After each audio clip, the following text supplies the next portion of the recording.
জয় Hind everyone, প্রত্যেককে স্বাগত জানাই আমার ইউটিউব চ্যানেলে। আজকে তোমাদের আলোচনা করতে চলেছি যে ডব্লিউবিপি কনস্টেবলে তোমাদের যে 2024 সালের রিক্রুটমেন্টটা, সেটা তোমাদের ফাইনাল কাট অফ কত যেতে চলেছে। এটা সম্পূর্ণ এক্সপেক্টেড কাট অফ হতে চলেছে।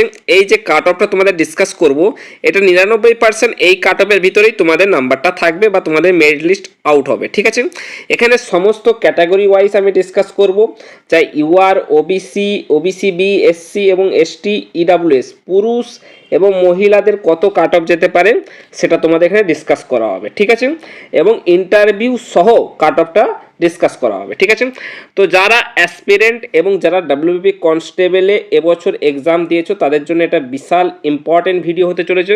ভিডিওটা শেষ পর্যন্ত ওয়াচ করবে এবং যারা চ্যানেলে নতুন তারা অতি অবশ্যই চ্যানেলটিকে সাবস্ক্রাইব করে বন্ধুদের মাঝে শেয়ার করে দেবে।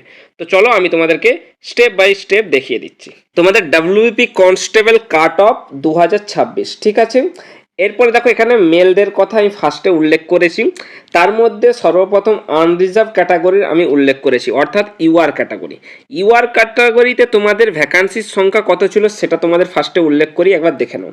দেখো ইউআর জেনারেলদের জন্য ছিল 840টি ভ্যাকান্সি এবং ইসিদের জন্য, ইউআর ইসিদের জন্য 1007টি, এনভিএফ এবং হোমগার্ডের জন্য 672টি ভ্যাকান্সি ছিল, এক্স সার্ভিসম্যানের জন্য 336টি ছিল, সিভিক অথবা ভিলেজ পুলিশের জন্য 672টি ভ্যাকান্সি এবারে ছিল এবং স্পোর্টস কোটার আন্ডারে 168টি ভ্যাকান্সি ছিল।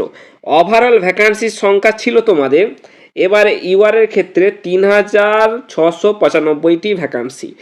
তোমরা এটা অফিসিয়াল নোটিফিকেশানে দেখতেই পেয়ে যাবে, কিন্তু আমি তোমাদেরকে লিখে সুন্দরভাবে বুঝিয়ে দিচ্ছি। ঠিক আছে, এরপরে আসছি নেক্সট আমাদের যেটা ক্যাটাগরি, সেটা হচ্ছে ইডাব্লিউএস। ইডাব্লিউএস ক্যাটাগরিতে তোমাদের ইডাব্লিউএস যেটা ছিল 588 পোস্টার ছিল এবং ইডাব্লিউএস ইসির ক্ষেত্রে তোমাদের 293টি পোস্ট ছিল। টোটাল ইডাব্লিউএস এর সংখ্যা ছিল 801টি ভ্যাকান্সি ছিল। ঠিক আছে, নেক্সট আমি দেখে নেব ওবিসি বি। ওবিসি বি এর ক্ষেত্রে একবার দেখে নাও যে ওবিসি বি এর ক্ষেত্রে 252টি ভ্যাকান্সি ছিল এবং ওবিসি বি এনভিএফ এর ক্ষেত্রে তোমাদের 84টি ভ্যাকান্সি ছিল। ঠিক আছে, এবং ওবিসি বি সিভিকের জন্য বা হোমগার্ডদের জন্য তোমাদের 84টি ভ্যাকান্সি ছিল। ঠিক আছে, এবং ওবিসি ইসিদের জন্য 155টি ভ্যাকান্সি ছিল। এবার ওভারঅল সংখ্যা যদি দেখি যে ওবিসি বি এর ভ্যাকান্সির সংখ্যা ছিল 575টি। ঠিক আছে, নেক্সট যদি ক্যাটাগরি আমরা দেখি যে এসসিদের তোমাদের শিডিউল কাস্টের মধ্যে এসসিদের 672টি ভ্যাকান্সি ছিল এবং এসসি ইসিদের 517টি ভ্যাকান্সি ছিল এবং এনভিএফ এবং হোমগার্ডের ক্ষেত্রে 252টি ভ্যাকান্সি ছিল এবং সিভিকদের ক্ষেত্রে 252টি পোস্ট ছিল। আর একটা পোস্ট রয়েছিল এক্স সার্ভিসম্যান, সেটা তোমাদের আমি নিচে উল্লেখ করেছি। এটাও তো তোমাদের 250 প্লাস এবং তোমাদের ভিলেজ পুলিশ মিলিয়ে 250 প্লাসটি পোস্ট ছিল। ঠিক আছে, ওভারঅল সংখ্যা ছিল এসসিদের 1807টি ভ্যাকান্সি ছিল এইবারে। ঠিক আছে, নেক্সট তোমাদের শিডিউল ট্রাইব অর্থাৎ তোমাদের এসটি ক্যাটাগরির ক্ষেত্রে দেখো এসটি ক্যাটাগরির ক্ষেত্রে 168টি ভ্যাকান্সি ছিল এবং এসটিদের ক্ষেত্রে 157টি ভ্যাকান্সি ছিল। এসটি এনভিএফ এবং হোমগার্ডের ক্ষেত্রে 84টি এবং এসটি সিভিক বা ভিলেজ পুলিশের ক্ষেত্রে তোমাদের 84টি ভ্যাকান্সি বরাদ্দ ছিল। ওভারঅল ভ্যাকান্সির সংখ্যা 493টা ছিল শুধুমাত্র এসটি ক্যাটাগরির ক্ষেত্রে। এবার নেক্সট ক্যাটাগরি ওবিসি এর জন্য দেখে নাও, ওবিসি এ 252টি ছিল, ওবিসি এ ইসির ক্ষেত্রে 252টি ছিল এবং এনভিএফ এর ক্ষেত্রে 168, এনভিএফ এবং হোমগার্ডের ক্ষেত্রে 168। ঠিক আছে, এবং সিভিক এবং ভিলেজ পুলিশের ক্ষেত্রেও 168টি পোস্ট ছিল এবং টোটাল পোস্টের সংখ্যা ছিল 821টি। ঠিক আছে, ক্লিয়ার।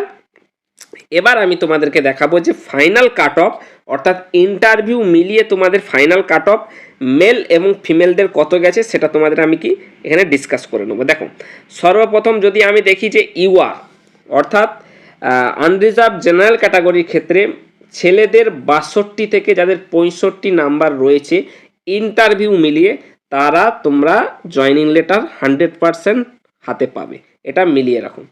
62 থেকে 65 তোমাদের কাট অফ থাকবে, এর বেশি যাবে না। ঠিক আছে, ইউআরদের ক্ষেত্রে ছেলেদের। এবং মেয়েদের ক্ষেত্রে তোমাদের 48 থেকে 50-এর ভিতরে যাদের নাম্বার রয়েছে, যারা জেনারেল ক্যাটাগরি, তারা এখানে জয়নিং লেটার হাতে পেয়ে যাবে এবং তারা এবছর ট্রেনিংয়ে যাবে, এইটুকু তোমরা কনফার্ম ভেবে নিও। ঠিক আছে, এবার আসছি ইডাব্লিউএস ক্যান্ডিডেটদের জন্য।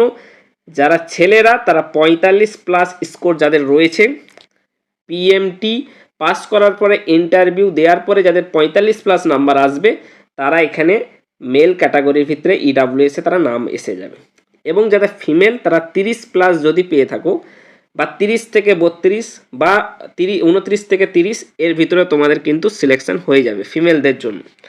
এবং এসসিদের জন্য অর্থাৎ শিডিউল কাস্টের জন্য তোমাদের যারা 55 থেকে 58 নাম্বার তুলতে পেরে গেছো, অর্থাৎ ইন্টারভিউ মিলিয়ে, তারা এখানে ফাইনাল সিলেকশন পেয়ে যাবে এবং জয়নিং লেটার হাতে পাবে, এটা কনফার্ম ছেলেদের জন্য। এবং মেয়েদের জন্য যারা 35 থেকে 38-এর মধ্যে যাদের নাম্বার আসছে ফাইনাল কাট অফ, তারা এখানে ক্লিয়ার করে দেবে এবং জয়নিং লেটার হাতে পেয়ে যাবে। এবার নেক্সট রেট তোমাদের এসটি ক্যাটাগরির জন্য তোমাদের ছেলেদের 45 থেকে 48-এর ভিতরে যাদের নাম্বার আসছে, তারা এখানে শিডিউল ট্রাইব থেকে তোমরা ছেলেরা চান্স পেয়ে যাবে। ঠিক আছে, এবং ফিমেল যারা রয়েছে তারা এখানে 35 থেকে 38-এর ভিতরে যদি তোমাদের নাম্বার আসে, তাহলে তোমরা ফাইনাল সিলেকশন পেয়ে যাবে। এবার আসছে যে ওবিসি এ ক্যান্ডিডেট বহু বাতিল হবে এবারে, এটা তোমরা মিলিয়ে নিও। ওবিসি এ ক্যান্ডিডেট, কারণ ওবিসি সার্টিফিকেটটা বাতিল করে দিয়েছে অনেকের, সুতরাং ওবিসি এ ক্যান্ডিডেটদের কাট অফটা প্রচুর হাই যাবে। 58 থেকে যাদের 60-র উপরে নাম্বার রয়েছে, তারা এখানে সিলেকশন 100% পেয়ে যাবে। ঠিক আছে, ছেলেদের ক্ষেত্রে। এবং মেয়েদের ক্ষেত্রে 35 থেকে যাদের 38-এর ভিতরে নাম্বার রয়েছে, তারা এখানে ফাইনাল সিলেকশন পেয়ে যাবে। এবার আসছে ওবিসি বিদের জন্য 55 থেকে 58-এর ভিতরে যাদের নাম্বার আছে, তারা এখানে ফাইনাল সিলেকশন নিয়ে নেবে। এবং যারা ফিমেল ক্যাটাগরি থেকে বিলং করছো, ফিমেল, তারা 38 থেকে 40 যদি ওবিসি বি হয়ে থাকো, তাহলে তোমরা এখানে ফাইনাল সিলেকশন পেয়ে যাবে। ঠিক আছে, তোমাদের স্টেপ বাই স্টেপ বুঝিয়ে দিলাম কত ভ্যাকান্সি ছিল এবং মেল এবং ফিমেলদের জন্য কত কাট অফ যেতে চলেছে 2026 সালে। এই কাট অফটা সম্পূর্ণ এক্সপেক্টেড কাট অফ, আগেও বলছি পরেও বলছি, এবং এইটি কোনো ফাইনাল কাট অফ না, এটা তোমাদের এক্সপেক্টেড বানানো হয়েছে অ্যানালাইসিস করে, এটা চেঞ্জও হতে পারে। পিআরবি বোর্ড যেদিন রিলিজ করবে সেদিন আমি আবার ভিডিও বানিয়ে দেবো। এই যে কাট অফটা তোমরা মেনে চলতে পারো, 100% সিলেকশন হবে। ঠিক আছে, এই ছিল ভিডিও। যদি ভিডিওটা ভালো লাগে অতি অবশ্যই চ্যানেলটিকে সাবস্ক্রাইব করে বন্ধুদের মাঝে শেয়ার করে দাও। ধন্যবাদ।